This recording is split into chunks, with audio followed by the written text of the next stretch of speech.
Olá, eu sou o Herbert Bianchi, sou videomaker, fã do filme Superman com o ator Christopher Reeve e também estou na TV Relacionamento.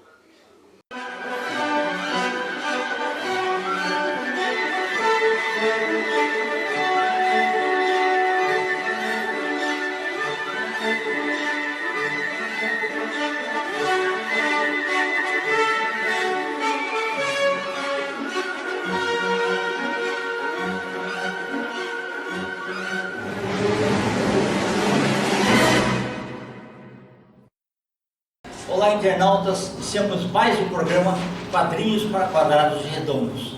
Já tive a oportunidade, há alguns anos, de conhecer esse verdadeiro artista e eu fico muito feliz que ele está aqui novamente conosco. Um bate-papo agradável com esse brilhante ilustrador, Douglas Galim.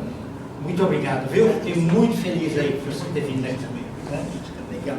Douglas, conta um pouquinho para os nossos internautas. O que você tem feito aí? Bom, as pessoas que puderem, né, depois até podem acessar o canal e ver a entrevista, né, ou o meu canal tem entrevista também. Mas assim, eu até comentei naquela época, né, que eu estava tentando me reinventar. Isso! Após a morte da minha esposa e tudo mais, era minha sócia, era uma artista muito talentosa. Sim. E eu comparo esse momento que estamos vivendo hoje, né, com algumas coisas que já aconteceram no passado, né, na parte de design, na parte de ilustração, e eu estou me referindo especificamente sobre inteligência artificial, né? Então veja bem, eu acho que talvez as pessoas não tenham essa informação, né? E eu até trouxe aqui uma arte que se usava na Editora Abril para fazer o livrinho do Garfield, né? Depois até vou colocar. Isso, perfeito. Vou colocar ela melhor. Não, maravilhoso. Que eram os quadrinhos, o lugar para os balões. Sim. Então veja bem, era tudo isso aqui feito com nanquim, e isso daqui era uma adaptação do formato. Então, por exemplo, ó, se você até deixei separado aqui, isso é o que vinha, né, junto com os outros, né, é o que vinha dos Estados Unidos. E aí então é uma cópia PMT, uma cópia fotográfica, e aí você colava ela no lugar, no quadrado, e fazia o que a gente chamava de decorado, completar a cena, fazer os balões. Os balões eram todos escritos à mão. Sim. Então veja bem, hoje falar isso... Demorava muito, né, também, né? O pessoal era rápido. Principalmente na parte de cores também, né? Ah, sim, quando tinha cor, inclusive não era, você não pintava a cor. Você fazia um guia de cor, porque isso era colocado depois no fotolito. Não era escaneado ou algum processo fotográfico que pegava diretamente. Esses processos eram muito caros. Então, por exemplo, na rotogravura, que era o que a Abril usava, era um processo de muito grande quantidade, você fazia um guia de cor, e esse guia de cor ia para a gráfica, e aí a gráfica fazia a separação de cor e fazia os fotolitos dessa forma. Lembrando que o fotolito ainda é feito dessa forma com 4 cores, né? Sim. O preto, que vai para o fim, tem o magenta, tem o amarelo e tem o cian, que é o azul. Né? A combinação dessas cores é que dá toda a gama de cores. Então veja bem, por que eu comento isso? Hoje em dia falar isso é a pré-história, né? As pessoas falam assim, como é que eu não posso chegar lá e escrever o balão e já colocar, escolher a fonte que eu quiser e tudo mais? E por que eu faço essa comparação agora com a inteligência artificial? Porque a gente está vivendo esse momento. Quando, por exemplo, o pessoal que fazia tudo dessa forma e entrou o computador na década de 90, e eu ainda tenho amigos que até hoje não usam o computador, sentaram comigo, ficaram um mês para aprender o computador e uma semana depois não lembrava nem como ligar o computador. Certo. Então, veja bem, tem pessoas que não vão se adaptar à nova tecnologia e tem pessoas que vão aproveitar dessa tecnologia. Vivemos um momento hoje de muita confusão. Quer ver uma coisa interessante? O criador do Walking Dead, o Kirkman, ele hoje é gerente operacional da Dynamite, que é uma editora grande de quadrinhos dos Estados Unidos. E ele é totalmente contra a inteligência artificial. Ele acha que é uma coisa que só pega e faz uma coletânea de tudo que existe e usa sem direitos autorais. A gente tem esse tipo de pensamento. E E tem o pensamento daquela... Mas ele veio para ficar, não tem você tocou no ponto-chave. Não adianta eu não gostar ou eu gostar, porque isso não vai mudar que ele veio para ficar. Exatamente. Então eu tenho que tentar me adaptar. Eu tenho que tentar manter alguma coisa que é talento, que é pessoal, que é minha marca, em cima de alguma coisa que não vai ter volta. É que nem, eu não vou chegar para uma editora lá e falar assim, olha, eu não quero que você faça um processo digital, eu quero que você faça tudo manualmente. Não vai acontecer. Eu tenho prancheta em casa e o tanquinho, mas... Você entendeu? Eu até posso usar isso, como eu gosto de fazer muitas vezes, para manter a minha mão, para manter a minha coisa. Faço às vezes um quadro para dar de presente, né? Mas não posso impor que o progresso não venha, que a tecnologia não avance, que as coisas não aconteçam dessa forma. Então, esse ponto de partida, para resgatar o que a gente comentou na outra vez, de que você tem que se adaptar, você tem que fazer que nem a águia, né? Se reformular para continuar caçando com maestria, é uma coisa que eu preciso manter hoje. E acho que qualquer pessoa, em qualquer área, não é só na minha, não. Eu estou vendo, por exemplo, redatores que têm muito medo do que o pessoal escreve textos. Estou vendo muita gente de contabilidade, porque ele faz já todo o processo automatizado. E em todas as áreas, a tecnologia vai entrar. Então, a questão não é se ela vai ou não entrar. A questão é que uso eu vou fazer. Isso, porque já entrou, a tecnologia já entrou. E como assim, sempre teve. Lembra da época em que você pegava uma foto e fazia com aerografia o retoque americano? É verdade. Veja bem, aquele foi um difusor de águas. Quem sabia mexer com aerógrafo, para quem não sabe, é um tipo de um revólver de tinta, só que é uma caneta menor. Quem não sabia fazer aquilo, estava com o mercado reduzido. Então, né, eu sempre brincava quando eu dava aula para os meus alunos, que eu ganhei dinheiro fazendo fundo degradê. Eu vendi o fundo degradê para gráfica, para agência de publicidade, e hoje é um absurdo pensar nisso. Né? Sim. Porque você faz o comando e faz o degradê do jeito que você quer no computador e ele está pronto. Então, uma coisa que eu acho que é muito importante que a gente reflita hoje é o seguinte: sabedoria não é você conhecer as coisas. Né? A verdadeira sabedoria é você saber usar aquilo. Como você saber usar o conhecimento. O conhecimento está aí. Então, por exemplo, eu sempre brincava com as pessoas que é o seguinte: você tem um computador o mais potente do momento. Tá certo que daqui a 6 meses já não vai ser mais. Mas tudo bem que você tenha hoje o computador mais potente do momento. O que você vai fazer se você não sabe usar? Não adianta nada. Então eu gosto muito do Cartier-Bresson, que era um fotógrafo francês, que ele ganhou muitos prêmios, ele se colocava de uma maneira muito brilhante, mas ele usava um equipamento muito simples. Então eu digo para você, equipamento ele vai até um ponto para te ajudar. É uma ferramenta. Se você precisa, se você usa, por exemplo, quando você vai manipular imagens, você precisa de um equipamento mais parrudo para ele aguentar essa memória que ele vai usar. Mas sabe, tem gente que está só, que é redator, por exemplo, né? Eu tenho um amigo hoje que ele gosta de escrever na máquina datilografia. E, Kendi, você me fez até lembrar, porque desde os 11 anos circulo por aqui pelo centro. Né? Eu trabalhei muitos anos aqui pelo centro. Tem uma história muito interessante e me deslumbrei assim, porque fazia tanto tempo que eu não vinha ao centro, que eu estranhei muito, né? Mas assim, eu me lembro de salas de datilografia. Você tinha uma... Sim, verdade. Né? Era um andar enorme, todo ocupado por mesinhas com datilografia que as pessoas, né, datilografavam para as demais empresas. Né? A datilografia acabou. Ela foi substituída pela digitação. Exatamente. Então teve a mesma pessoa que datilografava, hoje faz a digitação de textos, de livros, Sim. de revistas e tudo mais. Qual é o grande problema nisso? O grande problema é que a pessoa, ela simplesmente migrou, mas ela não se atualizou. Então ela continua sendo uma mão de obra barata. Só que o Office 365 pegou isso dela. E também você veja como é que as coisas são. Hoje em dia você dita e o computador já escreve. Agora, você falou uma coisa lá do fotógrafo, é assim, não adianta você ter a melhor máquina fotográfica do mundo. Se você não tiver o domínio da luz e o olhar, né, de enquadramento, que se você não tiver essa consciência, não adianta você ter o melhor equipamento. Voltamos àquela questão, a verdadeira sabedoria não é ter o conhecimento, é saber usar o conhecimento.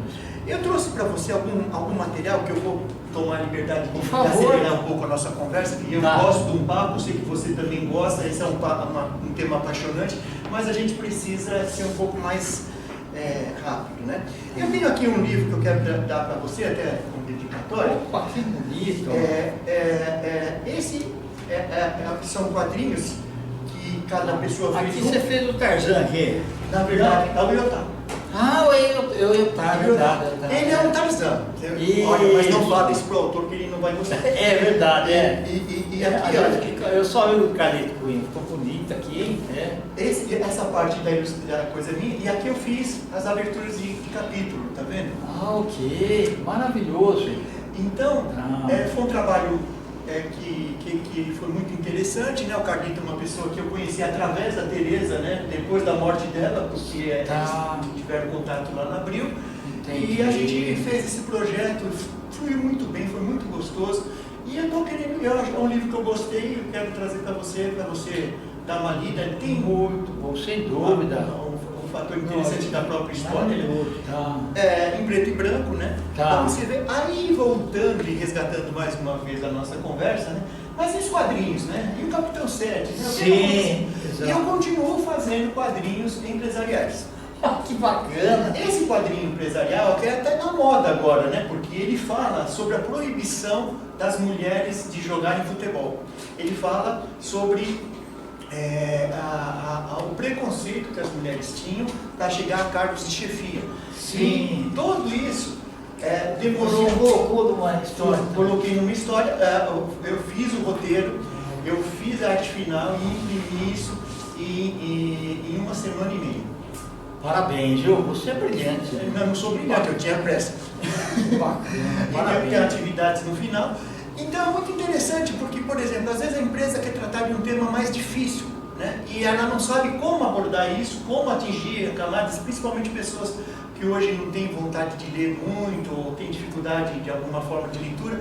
O quadrinho ajuda a você passar mensagens, às vezes com conteúdos muito profundos e difíceis, para todas as camadas. Isso daqui é melhor do que uma palestra Melhor do que uma palestra. Recursos Humanos coloca. Porque, inclusive, isso permite que você não só leia, mas como você também retorne a ele em qualquer momento que você tem. Né? Ele também passar para o pessoal da família. Sim, ele tinha essa preocupação de ele ser uma coisa que as crianças leriam, que os jovens leriam e os adultos também. Né? E ele teve a versão impressa e teve a versão digital. Então isso permitiu que as pessoas pudessem ter um acesso mais amplo, não só da própria empresa, como até muita gente de fora. Né? Tá. E esse você pode vender para várias empresas, né?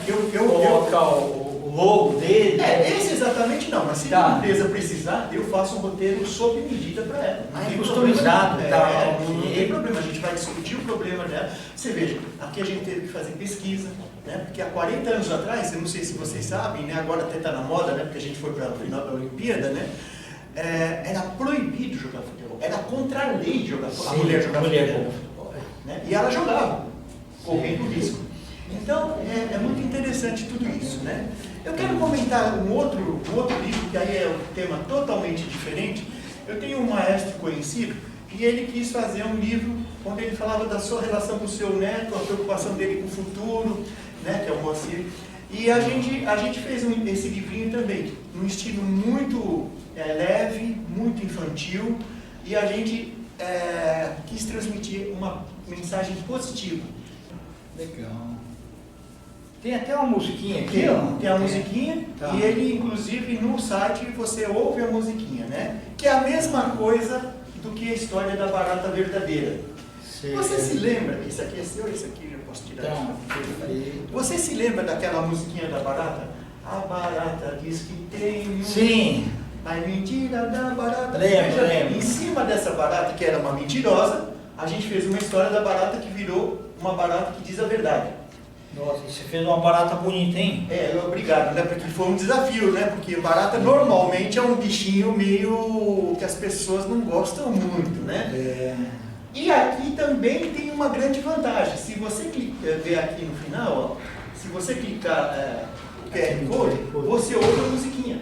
Tem um videoclipe da musiquinha, tem em libras inclusive, e você pode acompanhar a música. Como que a gente um dia ia imaginar que isso ia acontecer, né? Isso é tecnologia que nos ajuda nesse ponto.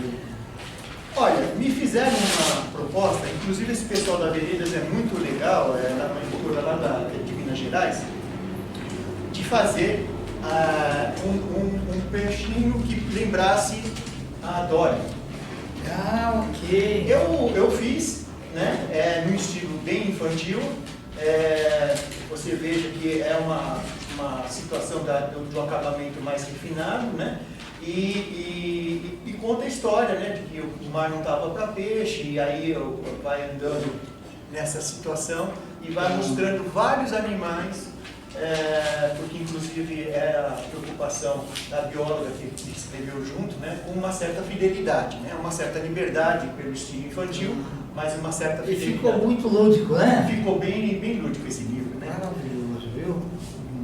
E quero, antes de finalizar, eu sei que eu estou assim, exagerando, mas olha, são mais de 500 livros que eu fiz entre didáticos e paradidáticos nesses anos todos, né? Esse livro também é do autor da Barata e também tem uma musiquinha no final que você pode acompanhar. Ele fala de uma festa do leão, que o leão está convidando todo mundo para uma festa, mas na verdade ele quer jantar esses animais, né? O banquete já está garantido, né? Mas não se assustem que tem um final feliz, viu? Maravilha. Então, é um estilo que você vê que é diferente, né? A gente já comentou isso da outra vez. Eu não tenho um estilo único, eu sou uma pessoa que faz um estilo para a situação que a gente determina, né? Tanto é que eu faço até livros didáticos, assim, de biologia, né? Seções do corpo e tudo mais, tem que ser muito fiel, né? E gosto de fazer também um estilo mais caricato, mais infantil, né? O Douglas, ainda bem que você não perdeu o traço, né? Não, evoluiu ainda. Mas deixa eu falar uma coisa, é todo dia trabalhando. Todo dia trabalhando. Eu tenho um filho especial que quer aprender a tocar. E eu falo para ele, não adianta ter aula, se você não treinar, não vai. É verdade. E eu coloco essa situação para ele, que a minha mão, se eu não trabalhar todo dia, ela vai endurecendo. Até o pessoal de música também tem que estar... Deixa eu falar, né? Quanto mais você faz, né, verdade? Sim. Mais você vai dominar a leva à perfeição. E por fim eu quero falar, né? Quer dizer, eu teria ainda mais alguns livros aqui. Aliás, ontem, inclusive, né, trouxe até aqui, eu fiz por 4 anos e meio as caixinhas do McDonald's. Opa, parabéns! E ontem entrou em contato comigo um colecionador de McDonald's antigo, né? Porque hoje em dia nem pode mais falar da turma do Ronald, né? Você sabe que ela ficou proibida, né? Pelo politicamente correto. Porque eles defendiam a comida não boa, né? E também faziam brincadeiras não apropriadas, né? Assim, aquelas brincadeiras mais soltas que se faziam no passado, que hoje em dia não permitem mais. Então eles tiraram a turma do Ronald. Mas nessa época, agora eu não sei, né? Até saiu uma caixinha lilás agora, mas a caixinha era só uma coisa vermelha e tinha um brinde lá dentro, né? Naquela ocasião eu até brinquei para você que a brincadeira era de fazer os picotes, as coisas, de uma tal maneira que a pessoa pudesse brincar com a criança já na mesa e que também sustentasse o lanche sem cair, né? Imagina, você picota tudo, você põe o lanche lá, quando você pega tudo, cai tudo no chão, não dá, né? Verdade. Então, e essa pessoa entrou em contato e falou assim, deixa eu levar para o pessoal lembrar que há 4 anos, eu fiz por 4 anos e meio, né? Não me lembro, já uns 15 anos atrás, essas caixinhas até ela entrar no politicamente incorreto, né? Aí a gente acabou parando. Mas parabéns. E eu queria, por último, apresentar com carinho essa coleção, que é uma coleção que eu estou fazendo, e ela partiu de uma situação que é o seguinte, eu vejo hoje os pais com muita dificuldade de interagir com os filhos. Orientadores, educadores, às vezes um tio, um parente, que tem alguma dificuldade de interagir com a criança. Sim. E principalmente, né, até eu ouvi aqui recentemente, da questão de cuidar do corpo, da alma e do espírito, né? E é interessante porque a gente está cuidando muito pouco do espírito. E está passando muito pouco essa informação para as crianças. Eu conheço pais que levam as crianças logo cedo para as atividades dela, ela passa o dia todo cheia de atividades, gostam de voltar no final do dia, pegar ela já dormindo, para pôr na cama e no dia seguinte fazer tudo de novo. Porque tem uma dificuldade, às vezes, de entender o que é realmente ser um pai, ser um orientador, ser um responsável. E nessa situação eu estou tentando ajudar as pessoas a terem um pouco de facilidade. Qual é o intuito dessa coleção? A primeira situação é que a criança ouça a história. Então ela tem uma sugestão da história para o adulto se orientar, ele não precisa entender a história inicialmente, ele pode seguir a orientação da história. A criança depois vai pintar esse material e vai assimilando isso. Se a parceria for correta, imagina a criança pintando junto com o pai e tudo mais, e vai criar um laço.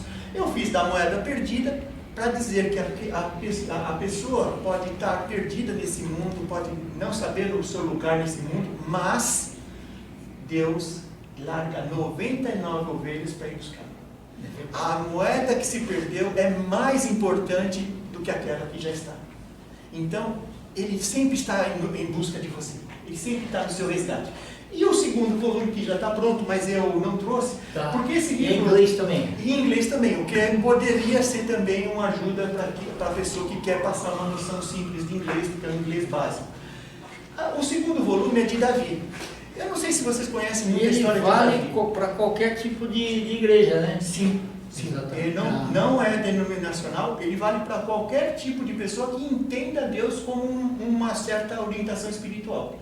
Né? Então olha só que coisa interessante. Davi, que é o segundo que está pronto, os dois estão disponíveis na Amazon, você pode pedir, ou pode falar comigo, a gente pega e faz um lote personalizado, eu faço até uma oficina no lugar, se vocês determinarem o pacote, e aí ensino as crianças a desenhar. Eu adoro desenhar com criança, eu adoro, né? E eu não sei se me permite, por favor, vou falar um pouco mais, desculpa, mas assim, quando a Teresa faleceu, eu vi um casal que eu conhecia, e vi um japonês grandão, assim, né? Eu falei, será que é o filho deles? Que a última vez que eu vi era um catatauzinho. E fui conversar com eles, e ele falou assim, olha, eu me lembro da oficina que você fez de férias, que eu não sabia desenhar, estava chorando. E era pequenininho lá, e você sentou do meu lado com a Teresa, e vocês não só me entusiasmaram, como eu comecei a desenhar, melhorei meu rendimento escolar, e hoje trabalho com desenho para jogos de celular. Eu falei assim, gente, é isso, né? É isso que eu preciso ser valorizado. Né? A tecnologia está aí, mas sentar junto de uma criança, o computador não vai fazer isso. Né? E o segundo volume, que é Davi, Davi também é um personagem muito interessante, porque Davi, ele foi rejeitado pelas pessoas. Tanto é que quando vai o profeta na casa do pai dele, ele não lembra dele. E é muito... tem um filho ainda que está lá cuidando das ovelhas, né? Mas a mensagem é, mesmo que ninguém te escolha, Deus te escolheu. Isso. E aí, também tem a brincadeira de desenhar, também tem a brincadeira de contar a história, né? E se você perceber, a página de trás só tem a sugestão da história. Por quê? Porque se a criança fizer com uma hidrocor, uma tinta mais forte, ele faz aqui, mas não atrapalha o desenho. Não atrapalha o outro desenho. Então, é uma coleção que eu tenho muito gosto, está na Amazon, mas se alguém tiver interesse, tanto esse como o outro, né, e até eu quero pegar o favor, né, eu tenho 2 projetos que eu queria desengavetar ainda esse ano, se desse. Um é de falar da experiência da morte, porque eu tive que falar isso para os meus 2 filhos, né, uma é especial, a outra era muito ligada à mãe, e eu usei a história de um cãozinho, mostrando que o cão, que foi envenenado, inclusive, até baseado no fato verídico, ele veio com uma missão, né? E ele já está pronto, só falta eu desenhar ele para estar pronto. E tem um outro projeto, para quem gosta de um tipo gráfico novel, que é tipo assim, os guerreiros mais velhos, né? E fala sobre os valentes de Davi. Quem eram os valentes de Davi, como eles agiam. Tem uma historinha lá que não é bíblica, mas é baseada nesses acontecimentos e eu quero fazer ainda uma gráfica nova antes que eu seja atropelado pela inteligência artificial, que agora está até fazendo história em quadrinho, não é verdade? Tá certo. Entendi, desculpa, falei muito. Muito obrigado. Não, maravilhoso. Douglas, quer falar dos teus contatos? Nós vamos escrever aqui também? Sim. Olha, veja bem, as pessoas podem ligar para mim através do WhatsApp, que é 11 3297 6297. Elas podem ver o meu Instagram, que é Illustrator, com 2 L's, porque eu tive a conta roubada. Eu não consegui recuperar, então eu tive que pôr um nome um pouco chatinho. É Illustrator Douglas Galindo e entra lá. O meu canal de YouTube é Douglas Galindo, né? Tiver uma caricaturazinha, vocês vão logo perceber que sou eu. E aí também tem o portfólio, que é illustratordouglasgalindo.my com Y portfólio. Qualquer coisa que vocês quiserem, e também meu e-mail, né? motiva@uol.com.br. Eu estou disponível para fazer qualquer tipo dessas coisas prosperarem, porque eu acho que ela ainda tem utilidade. Gratidão, viu? Gratidão para mim. Internautas, com os agradecimentos então a esse fantástico Douglas Galindo, nós finalizamos mais um Quadrinhos para Quadrados Redondos. Grande abraço e até a próxima.